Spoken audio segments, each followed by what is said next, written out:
My buttons. All right.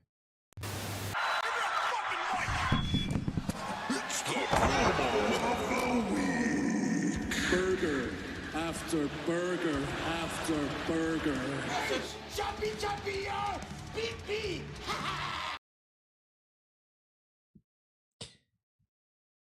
All right, this week's promo of the week is promo of the week for not a good reason.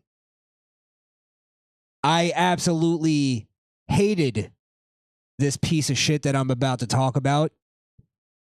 The Raw Physics Bronson Reed segment, promo vignette, prepackaged video, whatever you want to call it, narrated by the comedy duo that is Michael Cole and Pat McAfee.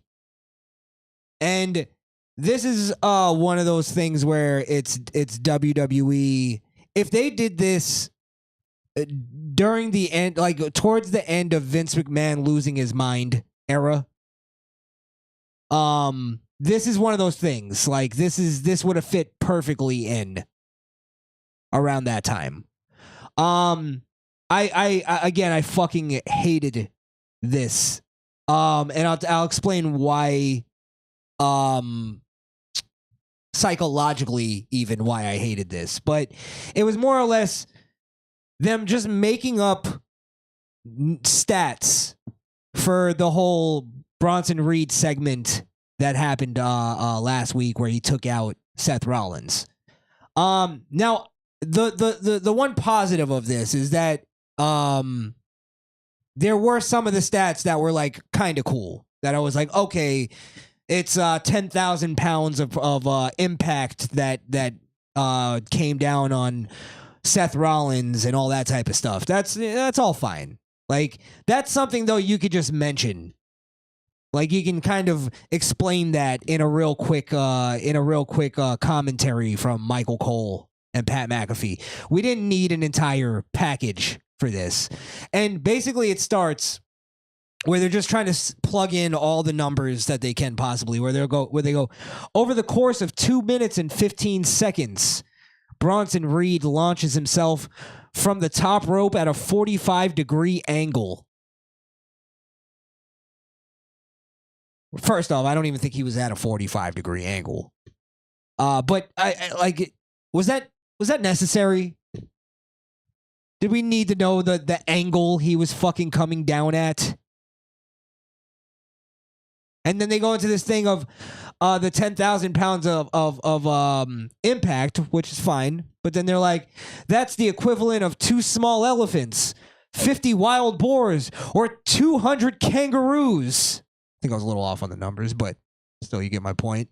And then Michael Cole and Pat McAfee start making jokes about kangaroos. In a recorded segment, by the way. Where he goes, Michael Cole goes, kangaroos?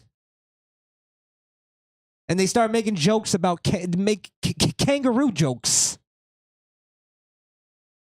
This whole thing was just not necessary. The reason why I fucking hated it, most of all, was that to me, I feel like it sort of downplayed the seriousness of Seth Rollins' injuries. And the whole angle they're going with the Seth Rollins injury. I mean, they kept him off the fucking show because of this. But like to make kangaroo jokes. Again, it's one of those things. It's that shitty, ironic humor. That nerd humor. That we're gonna fucking again it's also indie bullshit. We're gonna sacrifice the storyline and the impact of what happened to make some kangaroo jokes. And I feel like it also kind of other than like some of the stats, it kind of downplayed the impact of the whole thing, like the impact itself of like what Bronson Reed did.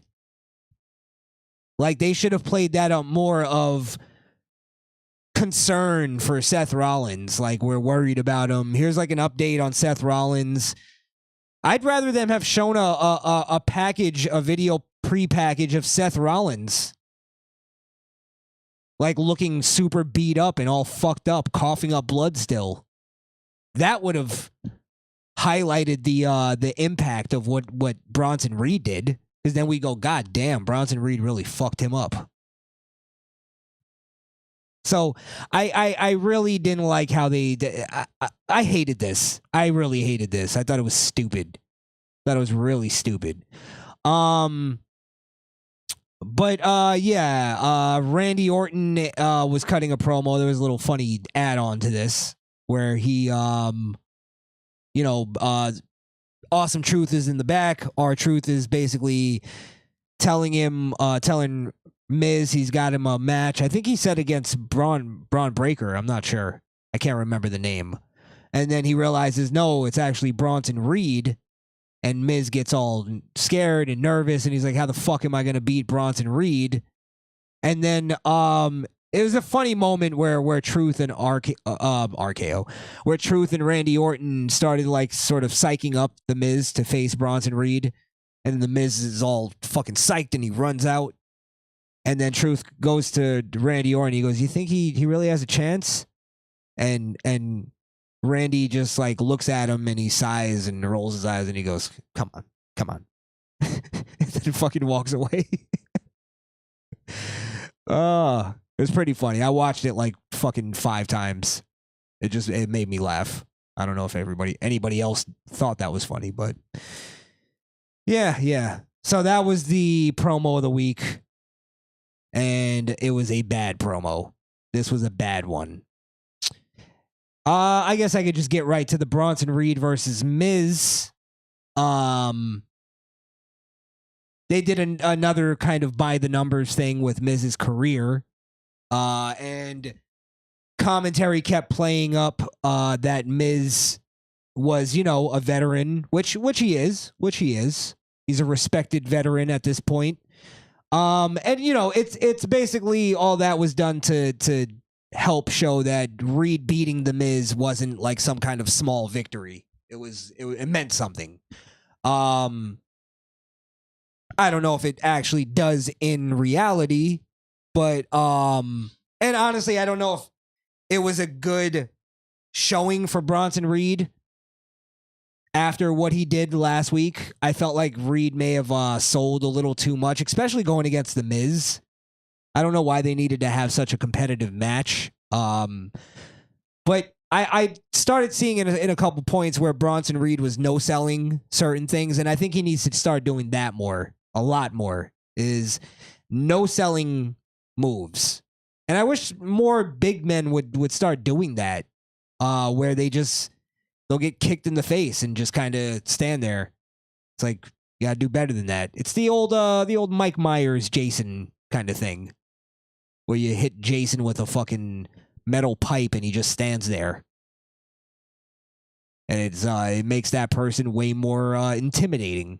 It gives like a reason. And it also adds to the strategy of like when it's a big man versus a little man.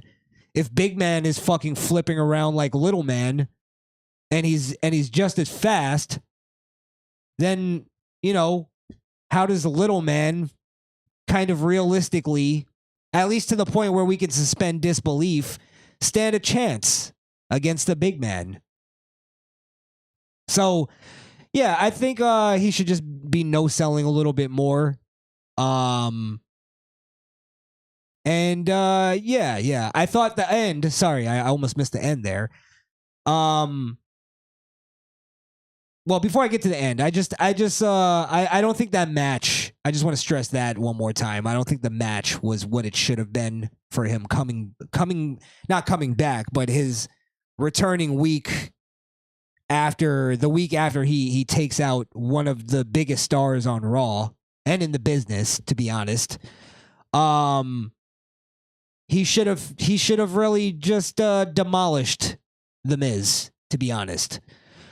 But after the match, I thought was really great because he takes out R-Truth and does the same exact thing. and basically does I don't think he did 6 like he did to Seth Rollins, and Truth wasn't coughing up blood or anything like that. But yeah, he basically takes out R-Truth, who's, you know, one of the biggest fan favorites.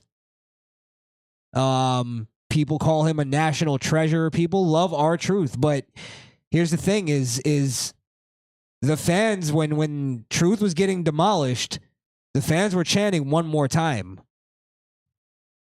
The fans that love R-Truth were like ready to sacrifice him to the new monster.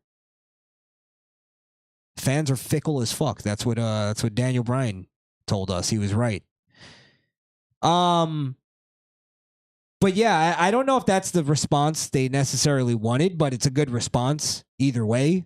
It means the fans love what they're doing with Bronson Reed, and it's like, you know, look what, you know, 2 weeks of good booking can do.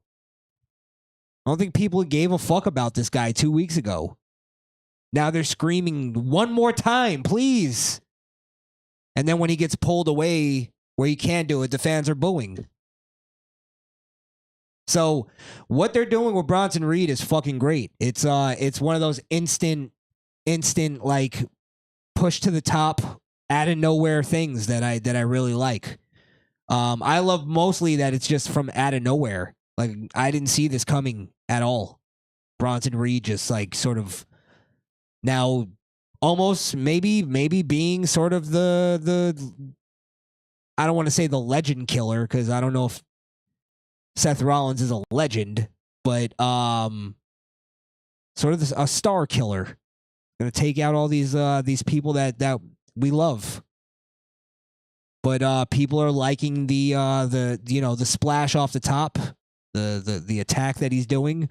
I love it. I think it's great. And we'll leave it at that. Bronson Reed finally getting over. Let's